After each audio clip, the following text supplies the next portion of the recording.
परमात्मा की बहुत बड़ी कृपा होती है। कृपा का अर्थ है सामर्थ्य होता है। सामर्थ्य बिना पुरुषार्थ के नहीं होता। दया में हमें कुछ करना नहीं पड़ता, परमात्मा की ओर से उसके स्वाभाविक गुण के द्वारा होती है।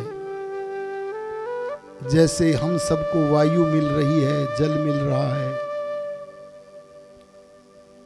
पृथ्वी मिली हुई है, बहुत सारे पदार्थ मिले हुए हैं, वो दया है प्रभु की। लेकिन कृपा का अर्थ है सामर्थ्य, बुद्धि का सामर्थ्य, यज्ञ करें, इस सुंदर विचार के उत्पन्न होने का सामर्थ्य, भगवान की वाणी आकाश मंडल में गूंजे, ये सामर्थ्य हमारे मन में हो। ऐसी कृपा के द्वारा, ऐसे सामर्थ्य के द्वारा भगवान की महिमा से आदरणीय कृष्णा जी के परिवार के साथ मिलकर हम सब ने सामवेद पारायण यज्ञ का अनुष्ठान किया है।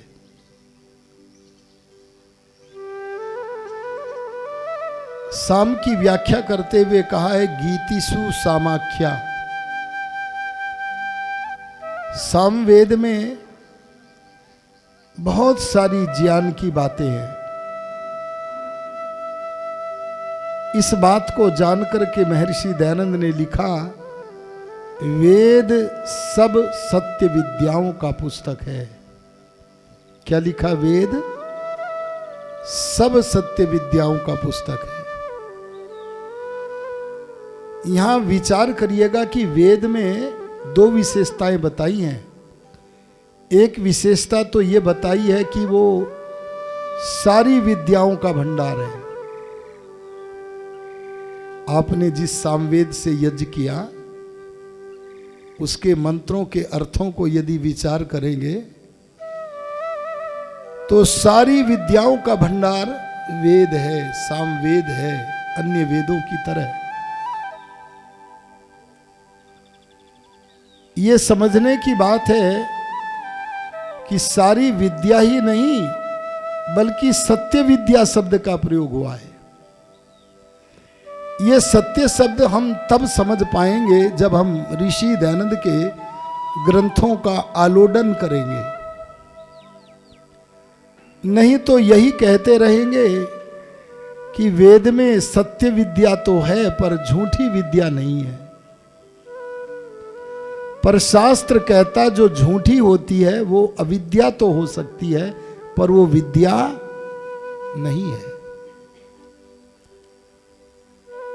आर्य समाज के पहले नियम में वेद विद्या के लिए 2 बार विद्या पद का प्रयोग हुआ है। एक जगह विद्या से पहले कोई विशेषण नहीं लगा है और एक स्थान पर विद्या से पहले विशेषण लगा है। वो क्या लगा है? सत्य विद्या।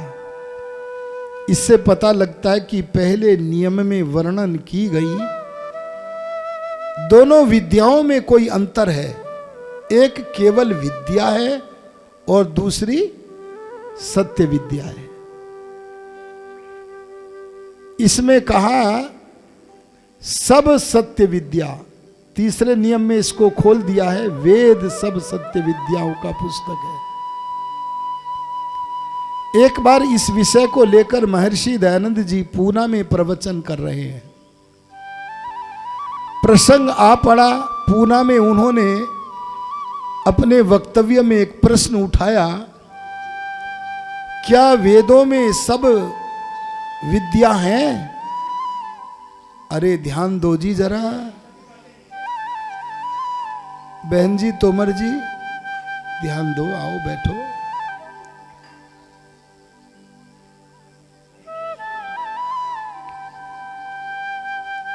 मैं आपसे निवेदन कर रहा हूं। उन्होंने पूछा पूना में, क्या वेदों में सब विद्या हैं? तो ऋषि दयानंद बोले, ना, वेदों में सब विद्या नहीं है। और इधर आर्य समाज के तृतीय नियम में क्या कहा है? वेदों में सब विद्या है, पर उस विद्या की विशेषता है, और वो विशेषता क्या है? वो विद्या सत्य होनी चाहिए। यहां सत्य शब्द का अर्थ क्या है? इस सामवेद पारायण यज्ञ में यह भी ज्ञातव्य है। ऋषि दयानंद जी कहते हैं कि वेद में सब विद्या नहीं है, पर सब सत्य विद्या है। सब विद्या कौन सी है? तो उन्होंने जो शब्द वहां दिया उसे हमें समझना पड़ेगा। एक विद्या तो सत्य विद्या होती है, अर्थात नित्य विद्या होती है, अर्थात परिवर्तन जिसका न हो सके ऐसी विद्या होती है। एक विद्या मनुष्य के हाथों जिन विद्या रूपी बड़े बड़े वृक्षों का निर्माण होता है वो होती है, जिसे हम कह सकते हैं काल्पनिक ज्ञान। अरे बोलो, क्या कह सकते हैं? काल्पनिक ज्ञान का अर्थ है कि वेद में से उस विद्या के मूल को पकड़ लिया। अगर मूल नहीं हो तो उस मूल के बिना, जड़ के बिना हम मनुष्य के हाथों विद्या वृक्षों का निर्माण नहीं हो सकता। इसलिए मनुष्य के हाथों जो न्याय दर्शन बना, योग दर्शन बना, सांख्य दर्शन बना, सत्यार्थ प्रकाश बना, और भी तमाम सारे बड़े बड़े विद्या वृक्षों का निर्माण हुआ, वो निर्माण तब तक नहीं हो सकता था जब तक इन विद्या वृक्षों का मूल वेद में ना हो। इस मूल का नाम साध्यंत नहीं है।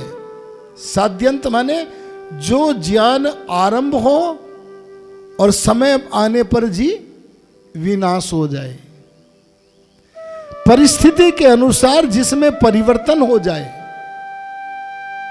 लेकिन जिसमें देश काल परिस्थिति, देश माने भारत ही नहीं, अरे भूमंडल ही नहीं, बल्कि जितने भी लोक लोकांतर में राज राजेश्वर परमात्मा की यही एक वेदोक्त नीति सारे देशों में, सारे लोक लोकांतरों में है। गीता और लोक लोकांतरों में नहीं है, सत्यार्थ प्रकाश और लोक लोकांतरों में नहीं है।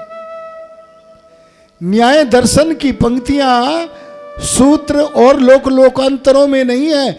इसी प्रकार के अन्य अन्य विद्या वृक्ष तो वहां भी हैं, लेकिन एक विद्या का मूल, आदि मूल जो वेद है, ऋग्वेद, यजुर्वेद, सामवेद और बोलो अथर्ववेद, ये चारों विद्या, चारों वेद विद्या सब लोक लोकांतरों में विद्यमान है।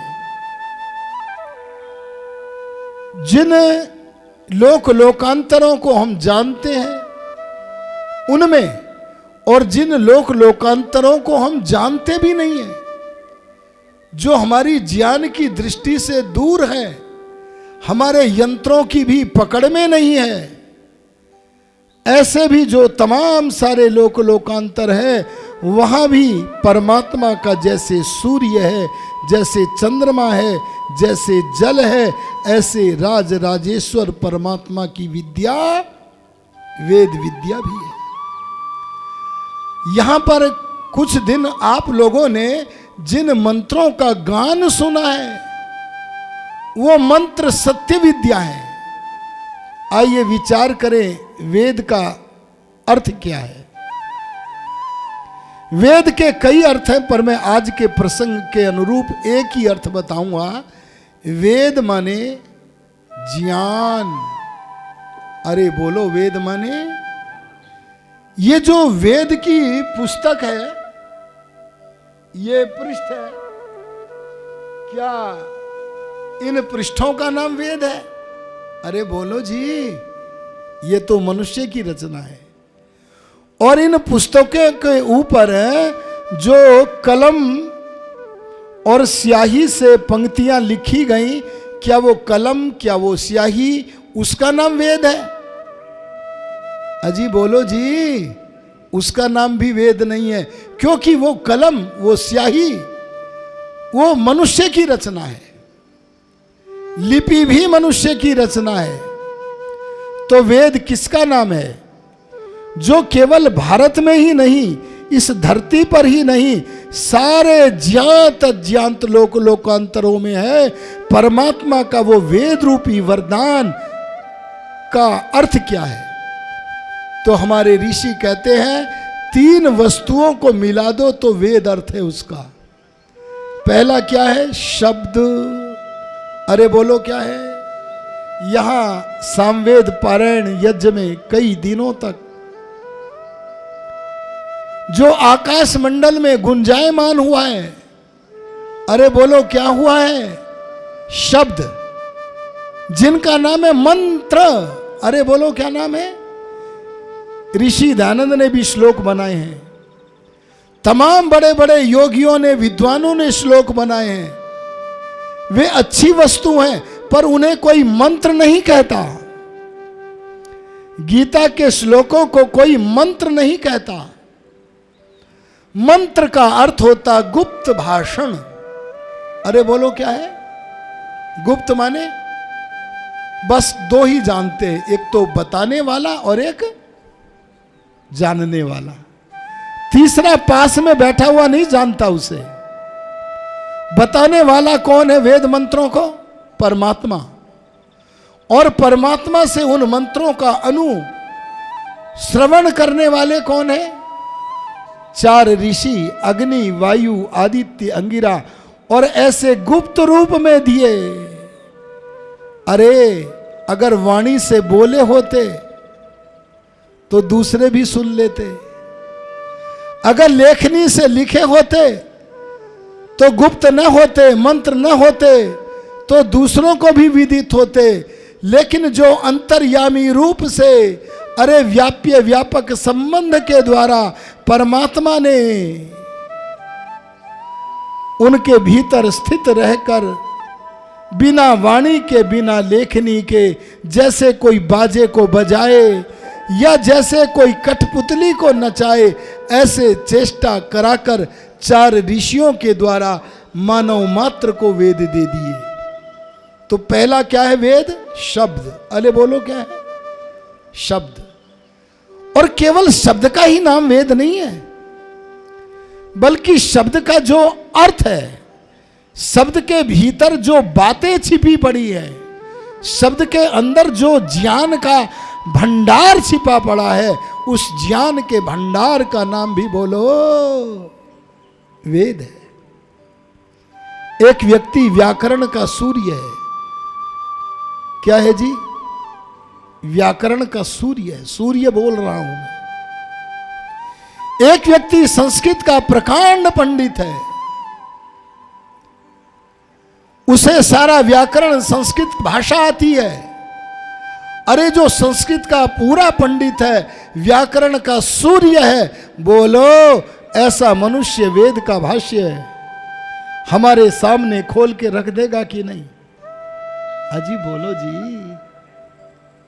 जी जब ये सवाल आया कि ऐसा व्यक्ति जो व्याकरण का और संस्कृत का महान पंडित है, क्या उसके पकड़ में वेद के शब्दों का जो अर्थ है, ये अर्थ रूप वेद पकड़ में आ जाएगा? तब बोले यास्काचार्य बोले नहीं आएगा। अरे बोलो क्या बोले? नहीं आएगा। बोले किसकी पकड़ में आएगा वेद? वो तभी तो कहते हो अरे क्या करें, हमारे तो पकड़ में ही नहीं आ रहा है। हमारे पकड़ में क्यों नहीं आ रहा है? तब उन्होंने कहा ये पकड़ में केवल उसे आता है जो एक विशिष्ट योग्यता प्राप्त कर लेता है, और उस विशिष्ट योग्यता का नाम है ऋषित्व। अरे बोलो क्या है? अगर आप ऋषि हैं तो वेद का अर्थ पकड़ में आएगा, और ऋषि नहीं है तो आपको दूसरों के द्वारा पकड़ा हुआ अर्थ, दूसरों के द्वारा किया हुआ अर्थ ही पढ़ना पड़ेगा। उस शब्द का ये अर्थ क्यों बन गया, इसे आप जानने में समर्थ नहीं होंगे। ऋषि दयानंद ने इस बात को, निरुक्तकार की बात को बड़े सरल शब्दों में कहा है। जब यास्काचार्य से पूछा कि ऋषि किसे कहते हैं, तब वे बोले, छोटे से शब्दों में बोले, ऋषिर दर्शनात्। क्या बोले? जिन्हें वेद के शब्दों के अर्थों का, और केवल इतना ही नहीं बल्कि तीनों कालों की घटनाओं का, चारों वेदों के मंत्रों के अर्थों का दर्शन होता है। ये चर्म चक्षुओं से दिखने वाला दर्शन नहीं, ये तो गाय भैंस भी देखती है, समझे जी। देखो किसको पकड़ में आएगा वेद। जो व्यक्ति पूर्ण तपस्वी है, अरे जिसने परमात्मा का साक्षात्कार कर लिया है, ऐसे व्यक्ति के लिए दयानंद जी आपकी भाषा में, आर्य भाषा में लिखते हैं, यास्काचार्य की बात को ही लिखते हैं। क्या लिखते हैं? जब जब, कब कब, जब जब जिस जिस ऋषि ने जिस जिस मंत्र के अर्थ को जानने की इच्छा करके समाधि लगाई, क्या लगाई? समाधिस्थ हुए, तब तब उस समाधिमान ऋषि को परमात्मा ने उन मंत्रों के अभीष्ट अर्थों को जनाया। अर्थात जिन्हें मंत्रों के अर्थों का दर्शन होता है वो ऋषि हैं। तो इसका शब्द पकड़ में आए अग्नि, वायु, आदित्य, अंगिरा के, लेकिन दयानंद जैसे योगियों के अर्थ पकड़ में आ गए। अब ऋषि दयानंद जो नए ऋषि हैं, मतलब काल की दृष्टि से बहुत समय नहीं हुआ है उन्हें, उनका जीवन चरित्र तो हम सबके पास है।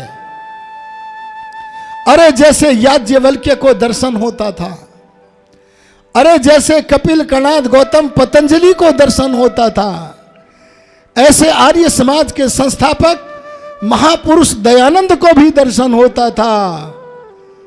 वो उनका जीवन चरित्र पढ़ना, वेद भाष्य लिखा रहे हैं, ये कोई छोटा काम नहीं किया है आदरणीय अरोड़ा परिवार जी ने। इन्होंने गीता के श्लोक से यज्ञ नहीं किया, श्लोकों से यज्ञ नहीं करना चाहिए, ये बात तो गीता में भी लिखी है। मंत्रहीनम, अगर वेद के मंत्रों से हीन आहुतियां होकर के आहुतियां दे रहे हो तो वो यज्ञ, अरे बोलो यज्ञ नहीं है। क्या करें महाभारत के युद्ध के बाद अविद्वान लोगों ने चौपाइयों से हवन करने प्रारंभ कर दिए। अरे बोलो, मैंने स्वयं सुना है। अरे गीता के श्लोकों से हवन करना शुरू कर दिया, कई प्रकार से हवन करना शुरू कर दिया। लेकिन मैं आपसे कहना चाहूंगा कि मंत्रों से ही यज्ञ होना चाहिए। ऋषि दयानंद जी महाराज वेद मंत्र का अर्थ लेखकों के माध्यम से लिखवा रहे हैं, अर्थात वेद भाष्य करवा रहे हैं। कई बार ऐसा हुआ, दयानंद जैसा व्याकरण का सूर्य है, समझे कि नहीं? अरे दयानंद जैसा संस्कृत का पंडित कई बार मंत्रार्थ करने में समर्थ न हुआ, और तब वो बोले, लेखकों को बोले रुको रुको अभी आया। जब ऐसा कई बार हुआ तो लेखकों ने सोचा कि स्वामी जी कई बार वेद भाष्य के लेखन के कार्य को रोक कर अंदर कमरा अंदर से बंद करके क्या करते हैं? क्यों जी, क्या छिपकर लड्डू खाने जाते होंगे? क्या करने जाते हैं? तब उन्होंने देखा, आहा वो ब्रह्मवक्ता छिप करके देखा, कमरे में बैठ करके समाधिस्थ होता था।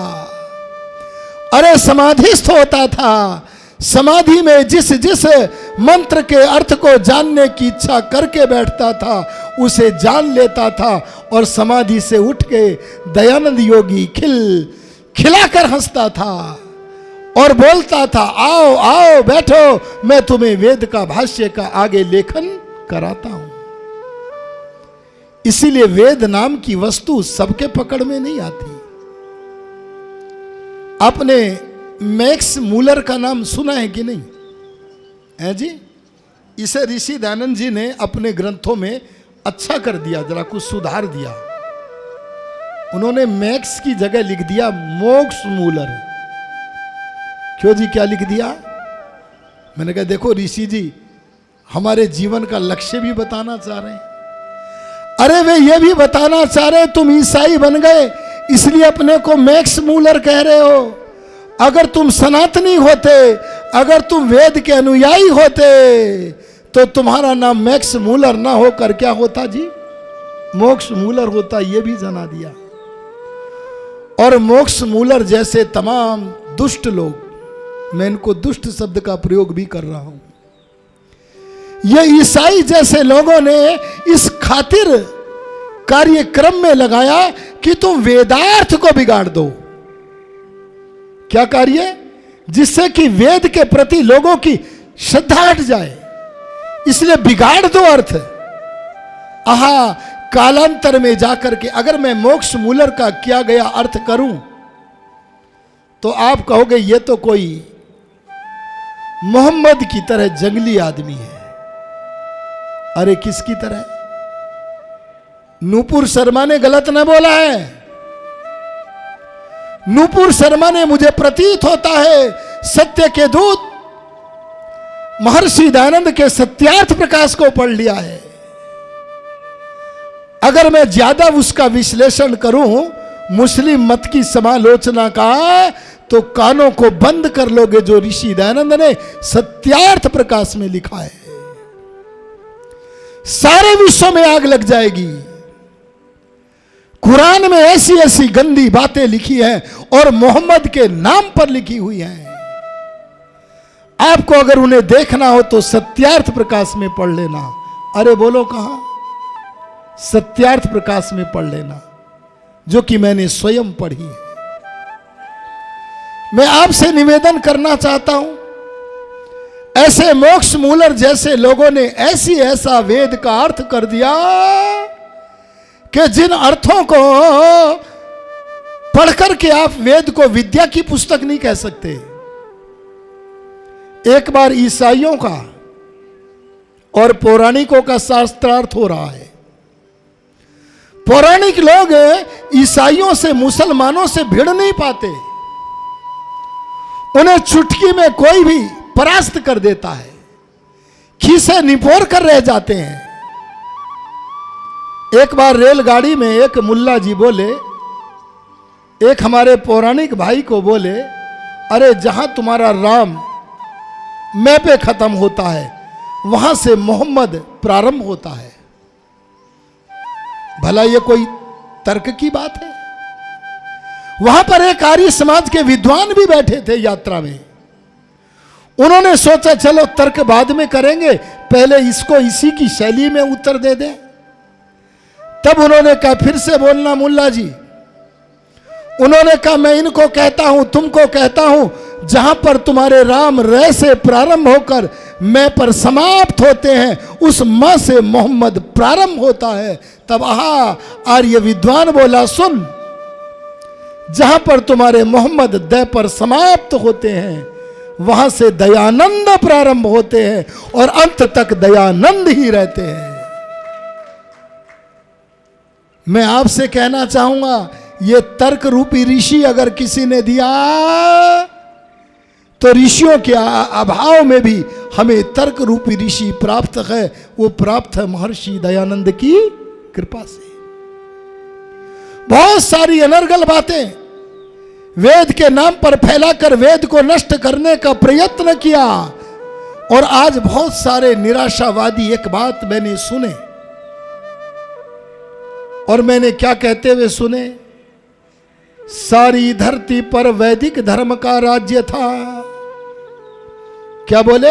सारी धरती पर बोलो वैदिक धर्म व्यापक था और हम सिकुड़ते सिकुड़ते सिकुड़ते भारत में भी सिकुड़ते चले जा रहे हैं। अच्छा बोलो, भारत में क्या राहुल ईसाई को कोई हरा सकता है? केरल में बोलो जी, सिकुड़ गए। नरेंद्र मोदी जैसा नेता, अरे योगी आदित्यनाथ जैसा नेता केरल में कैसे जीते? कोई तो कारण होगा जो हमें समझना पड़ेगा। मैं आपसे निवेदन करना चाहता हूं, लोग कहते सिकुड़ गए, एक दिन ऐसा आएगा, निराशा में भर के कहते हैं एक दिन ऐसा आएगा कि हम समाप्त हो जाएंगे। अरे बोलो, सही कह रहा है कि गलत है जी? तब मुझे ऋषि दयानंद जी की एक पंक्ति संबल देती है। उस पंक्ति को रखने से पहले मैं एक बात कहना चाहता हूं। यद्यपि हिंदू ने, मैं आर्य शब्द का प्रयोग नहीं कर रहा हूं, मैं आपको पर दोषारोपण नहीं कर रहा हूं। यद्यपि हिंदू ने जो सनातन धर्म को ही मानते हैं पर जानते नहीं है, बस इतना अंतर है। हम आर्य लोग सनातन धर्म को मानते भी हैं और बोला जानते भी हैं, पर हमारे वे भाई सनातन धर्म को मानते तो हैं पर जानते नहीं है। इस कारण उन्होंने अपने सत्यानाश करने के सारे ढंग बोलो कर रखे हैं कि नहीं कर रखे? आजकल तो आदरणीय नूपुर शर्मा जी के कहने पर जो चिंगारी उठी हुई है ना, बहुत बड़ा रूप ले लेती, लेकिन आपके मतदान की ताकत ने अच्छे शासक दिए हैं जो ये चिंगारी बढ़ेगी नहीं, नष्ट कर दिए जाएंगे जैसे अविद्या को नाश किया जाता है। मैं आपसे ये निवेदन, ये जानते हैं वो लोग भी, और देखो मीडिया सामने है मेरे, ये पता नहीं कहां कहां भेजेंगे।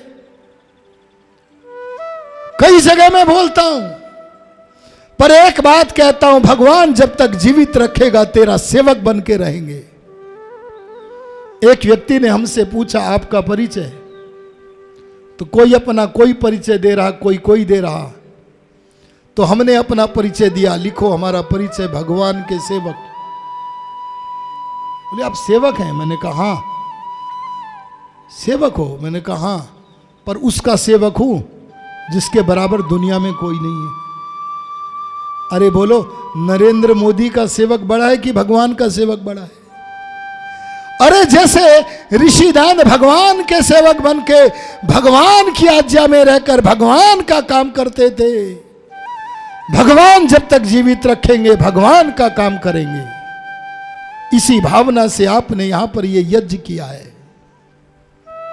आपको इसका फल मैं बताना चाहता हूं आदरणीय अनिल जी,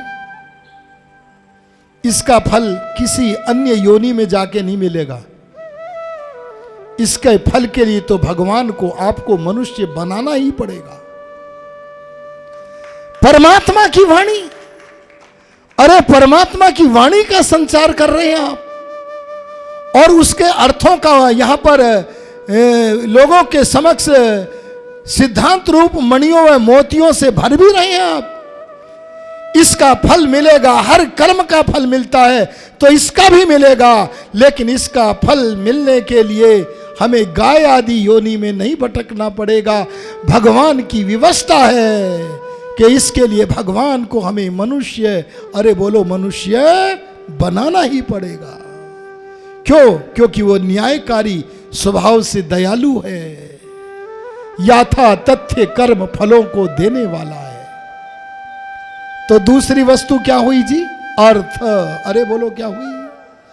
और तीसरी वस्तु जो वेद है ना, उसका नाम क्या है? शब्द और अर्थ का पारस्परिक संबंध। क्या बोला मैंने? शब्द। अब जैसे पहला मंत्र ऋग्वेद का, अग्निम ईडे, मैं उपसंहार की ओर ले चल रहा हूं, मैंने घड़ी देख ली है, समय हो गया है। अग्नि की जगह आप वन ही नहीं कर सकते। अग्नि नाम आग का है और वह्नि नाम भी आग का है, पर अग्नि से केवल आग ही अर्थ परमात्मा को जनानी अभिप्रेत नहीं है। अग्नि शब्द से जो अनंत अर्थ जनाने हैं वो अग्नि में यहां प्रसंगवश भरे पड़े हैं। इसलिए एक भी अक्षर का जहां परिवर्तन नहीं हो सकता, जहां एक भी अक्षर को घटाना या बढ़ाना नहीं हो सकता, कह दो उसका नाम है सत्य। अरे बोलो क्या है? अच्छा देखो, आज मैं यहां बैठा हूं, यह बात सत्य है कि नहीं है जी? पर कितनी देर को है? कुछ देर को बैठूंगा फिर असत्य हो जाएगी। पर वेद की जो बात है ना, वो बात ऋषि दयानंद से भी पहले, अरे राम और मनु से भी पहले, अरे इस सृष्टि के पहले भी थी, इस सृष्टि में भी है और बोलो आगे भी। जैसे ईश्वर सदा है, आत्मा सदा है, प्रकृति सदा है, ऐसे परमात्मा का अपना गुण वेद रूप ज्ञान भी बोलो सदा है। इस सदा होने का नाम, इस सदापन का नाम इस स्थल पर है सत्य विद्या। बोलो क्या है जी? और ये जो पदार्थ है ना सृष्टि में, पदार्थ दो प्रकार के हैं जी। एक पदार्थ मनुष्यों के द्वारा बनाए हुए, एक पदार्थ परमात्मा के द्वारा बनाए हुए। परमात्मा ने प्रकृति में गति देकर जो सूर्य चंद्र बनाए, एक ईश्वर रचित पदार्थ, एक परमात्मा की बनाई हुई सृष्टि में से कुछ गेहूं, मिट्टी आदि पदार्थों को लेकर रूपांतरण कर दिया, नए पदार्थ बना दिए। ये जीवों के बनाए हुए पदार्थ, ऐसे सारे पदार्थों का ज्ञान कराने वाली जो विद्या है, क्या बोला जी मैंने? यह विद्या माने सत्य विद्या भी है, और जो परिवर्तनीय विद्या है, अरे बोलो वो भी है। ये दोनों परिवर्तनीय, मनुष्य के हाथों जो विद्या वृक्ष का निर्माण होता है और परमात्मा की सत्य विद्या है, इन दोनों का कथन किया गया है विद्या शब्द से। इन विद्या से जो पदार्थों को जाना जाता है, बोलो उसका आदि मूल कौन है? आदि मूल माने सत्यार्थ प्रकाश का भी आदि मूल परमेश्वर है। अरे समझे कि नहीं समझे? आप रोटी बनाती हो ना, रोटी का आदि मूल परमेश्वर है। क्योंकि अगर तुम्हें गेहूं न मिलता तो क्या तुम रोटी बनाते? अरे तुम्हें, अरे दयानंद योगी को अगर वेद न मिलता तो क्या सत्यार्थ प्रकाश बनाते? इसीलिए मनुष्य रचित रचनाओं का भी, पदार्थों का भी और वेद रूप सत्य विद्याओं का भी, इन दोनों की आदि जड़ बोलो कौन है? परमेश्वर। एक बात और कहकर वाणी को विराम करूंगा। ईश्वर को कहते सर्वज्ञ।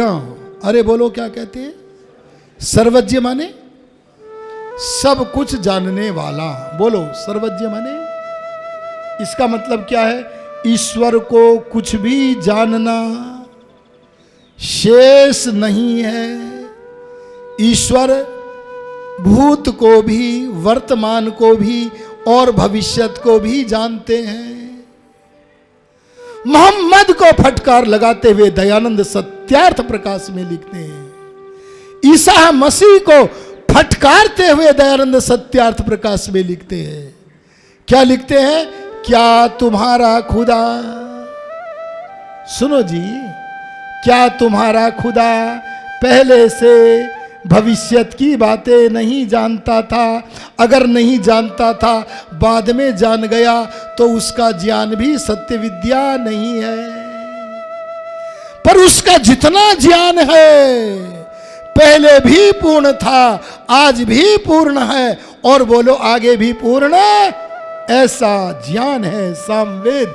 आपने सौभाग्य से, परमात्मा की कृपा से जिन मंत्रों का गायन करते हुए ये यज्ञ किया है। करनाल के निवासियों, पारायण यज्ञों को करने की परंपरा बनाओ। ऋषि दयानंद ने यही तो लिखा है अपने पुराने इतिहास को वर्णित करते हुए। प्राचीन काल में, अरे बोलो कौन से काल में? प्राचीन काल में ऋषि, महर्षि, राजे, महाराजे लोग बड़े बड़े यज्ञ किया और कराया करते थे। तब आर्यावर्त देश इन यज्ञों के कारण सुखों से भरा हुआ था। अब भी यदि यज्ञ का प्रचार प्रसार हो जाए तो ये आर्यावर्त देश फिर से सुखों से भर जाए। मैंने कहा परमात्मा की रचना वेद है, और वेद क्या है जी? सर्व ज्ञानमयो ही सह, सब ज्ञान की पुस्तक वेद है। अब एक बात और कहता हूं बस, आत्मा क्या है? अगर परमात्मा सर्वज्ञ है तो आत्मा क्या है? ध्यान से सुनना, मेरे इसे इधर उधर मत जाना। आत्मा क्या है? अगर परमात्मा सर्वज्ञ है तो बोलो। हैं जी? आपने बहुत बार अल्पज्ञ शब्द सुना होगा, पर मैं आज अल्पज्ञ का अर्थ आपसे पूछना चाहता हूं।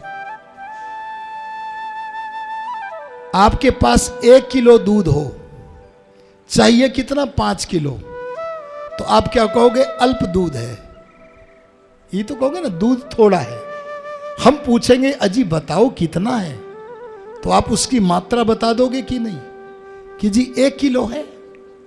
ऐसे ही मैं पूछता हूं, जो जीवात्मा अल्प ज्ञान वाला है उसका ज्ञान वो अल्प है कितना? अरे वो बताओ ना कितना है वो ज्ञान। ध्यान देना, जब ये बात आप जानोगे ना तो आर्य समाज के पहले नियम की अगर गहराई में घुस गए और शास्त्रों के पन्ने पलट लिए तो शास्त्र बोलेगा आत्मा के पास जो अपना ज्ञान है वो है शून्य। अरे बोलो जी क्या है? अगर शून्य है तो अल्पज्ञ क्यों कह दिया? अगला प्रश्न क्या हुआ जी?